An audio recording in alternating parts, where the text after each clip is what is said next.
যখন টাকা থাকে বন্ধুর অভাব থাকে না, গাড়ি বাড়ি থাকলে বন্ধুর অভাব থাকে না, আত্মীয় স্বজনের অভাব থাকে না, খবর নেওয়ার মানুষের অভাব থাকে না।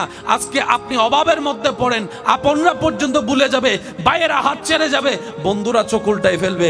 ওই মুহূর্তে যে আপনার পাশে দাঁড়াবে তখন তো আপনি বুঝতে পারবেন সে আপনার আসল বন্ধু।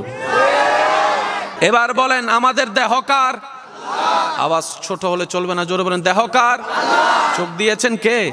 কান দিয়েছেন কে? হাত দিয়েছেন কে? পা দিয়েছেন কে? একটাও আমাদের কিনা নয়, একটাও আমাদের অর্জন নয়। তো বান্দা কারা? বান্দারা বলে আসার সময় কিছু আনিনি, মালিক কেন আমার কাছে কিছু নাই, সব আমার রব আমাকে ভিক্ষা দিয়েছেন। আর ভিক্ষুক কখনো মাথা তুলে কথা বলা উচিত নয়, সর্বদা রবের দরবারে শুকরিয়া করে মাথা ঝুঁকায় রাখাটাই উত্তম।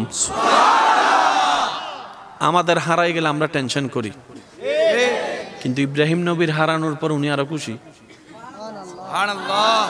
পার্থক্য এখানে মনে রাখবেন, সাধারণ বান্দা আর প্রেমিক আশেক বান্দা এক নয়।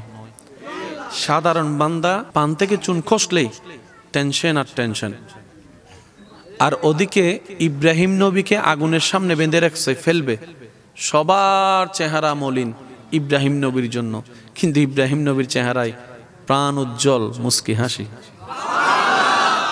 সামান্য শরীরে একটা যদি ক্ষত হয় আপনার আমার ব্যথা টেনশনের শেষ নাই, সাধারণ বান্দা। আর ওদিকে আল্লাহর পয়গম্বর আইয়ুব আলাইহিস সালামকে বছরের পর বছর এমন রোগে আল্লাহ দান করেছেন, উনি শুকরিয়ার খুশি। শুধু তাই নয় ভাই, শুনলে অবাক হয়ে যাবার মতো কথা।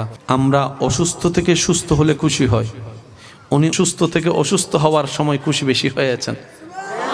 আমরা অসুস্থ থেকে সুস্থ হওয়াটা চাই, আল্লাহ দাও, আল্লাহ দাও, আল্লাহ দাও।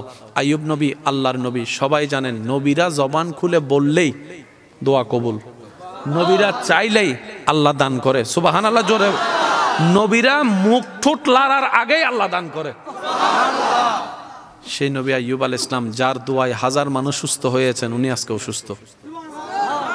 এবার ওনার পরিবার এসে বলে আপনি তো আল্লাহর নবী, আল্লাহর কাছে বললে তো আল্লাহ দিবে, ফেরাবে না কখনো, তো আপনি যে অসুস্থ কষ্ট পাচ্ছেন একটু আল্লাহকে বলেন না, আল্লাহ যেন আপনাকে সুস্থ করে দেয়।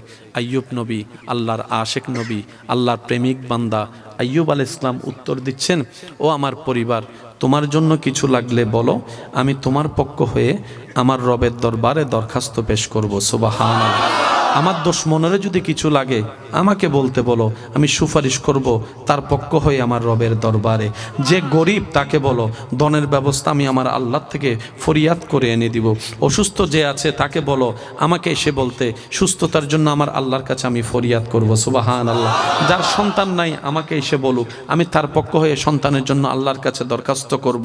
ওই পরিবারের মানুষের জন্য, আত্মীয় স্বজনের জন্য, পাড়া প্রতিবেশীর জন্য, এমনকি যে আমাকে মন্দ বলেছে তারও যদি কিছু দরকার হয়, আমি আইয়ুব তার পক্ষ হয়ে রবের দরবারে সুপারিশ করতে রাজি আছি। কিন্তু আমার জন্য আমার রবের কাছে কিচ্ছু চাইতে আমার বড় লজ্জা লাগতেছে, আমার বড় লজ্জা লাগতেছে। পরিবার বলে এটা আবার কেমন কথা? তখন তিনি বললেন, ও আশেক নবী, আল্লাহু আকবার, আল্লাহর প্রেমিক বান্দা বললেন, আল্লাহ আমাকে সুস্থ রেখেছে কত বছর, লিস্টিটা করো। অসুস্থ রেখেছেন কত বছর, লিস্টিটা করো। আরে যে রব আমাকে এত বছর সুস্থ রেখেছেন, সে রবকে আমাকে কিছুদিন অসুস্থ রাখতে পারে না? আমার সুস্থতাও আমার রবের জন্য, আমার অসুস্থতাও আমার রবের জন্য, আমার আপাত মস্তক সারা দেহ আমার রবের জন্য। মন চাইলে রাখবে, মন চাইলে ধ্বংস করবে, এটা ওনার ব্যাপার। আমি বান্দা হয়ে নাক গলাবো না। আল্লাহ যখন যেভাবে রাখে আমি আইয়ুব আলহামদুলিল্লাহ বলে সেভাবে খুশি থাকবো। সাধারণ বান্দা আর আশেক বান্দা এক। সাধারণ বান্দা জায়গায় জায়গায় ফেল হয়। সামান্য একটা কিছু হইলে অনেকে দেখবেন রোল নাম্বার 1, আল্লাহ তাকে 3 বছর রাখছে 1, সে কোন রকম 2 হইছে, মরে যাবে বুঝতে। একটা ক্লাসের রোল নাম্বার 1 হয় কয়জন? ছাত্র আছে 100 জন, বলেন না ভাইয়া? আপনি স্বার্থপরের মতো এটা আপনি নিয়ে রাখতে চাচ্ছেন কেন? অন্যরা পাওয়ার অধিকার নাই? এক ক্লাসের রোল নাম্বার 1 কয়জন? সবসময় আপনিই হবেন, তো বাকি 99 জন কি করবে?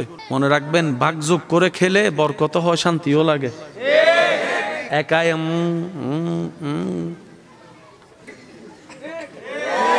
আমি পড়ালেখাকে কোনো নিচু দেখাচ্ছি না, আমি শুধু চিন্তা ভাবনার কথা বলতেছি। বলেন না তুই তোর মতো আগা, আমি আমার মতো আগাই, দেখা যাক আল্লাহ পাক কি